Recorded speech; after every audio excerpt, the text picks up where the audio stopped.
کیا آپ جانتے ہیں شیعہ مذہب کب اور کس وقت وجود میں آیا؟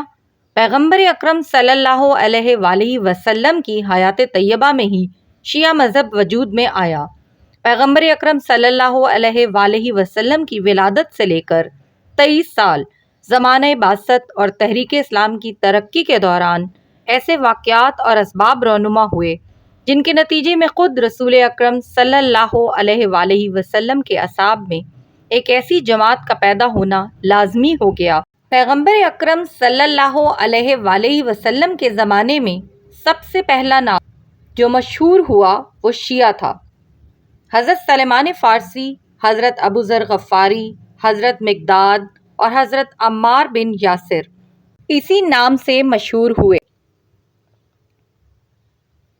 ظاہر ہے کہ حضرت علی علیہ السلام نے اسلام کی خدمت اور ترقی کے لیے جو نمایاں خدمات انجام دیے ہیں، اس کے پیش نظر اور پیغمبر اکرم صلی اللہ علیہ وآلہ وسلم کی بے حد محبت نے فطری طور پر رسول خدا صلی اللہ علیہ وآلہ وسلم کے اصحاب میں سے ایک بڑی تعداد کو ان کی حقیقت اور فضیلت کا شیفتہ بنا دیا تھا۔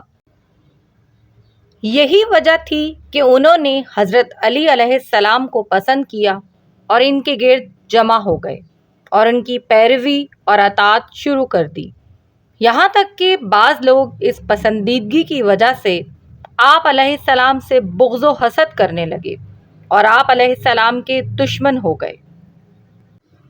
ان سب کے علاوہ شیعان علی علیہ السلام اور شیعان اہل بیت علیہ السلام کا نام پیغمبر اکرم صلی اللہ علیہ وآلہ وسلم کی احادیث میں بہت زیادہ نظر آتا ہے۔ حضرت جابر رضی اللہ تعالیٰ عنہ سے مروی ہے کہ ایک دن پیغمبر اکرم صلی اللہ علیہ وآلہ وسلم کے پاس بیٹھا ہوا تھا کہ دور سے علی علیہ السلام دکھائی دیے۔ پیغمبر اکرم صلی اللہ علیہ وآلہ وسلم نے فرمایا، قسم ہے اس ذات کی جس کے قبضہ قدرت میں میری جان ہے، یہ شخص اور اس کے پیروکار اور دوست قیامت کے دن بخشے جائیں گے۔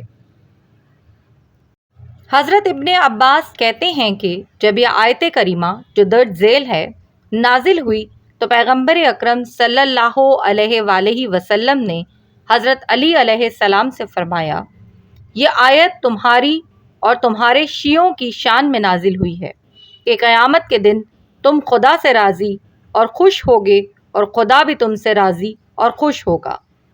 لہٰذا شیعہ رسول اکرم صلی اللہ علیہ وآلہ وسلم ہی کے زمانے میں پیدا ہوئے۔ Please like and subscribe my channel.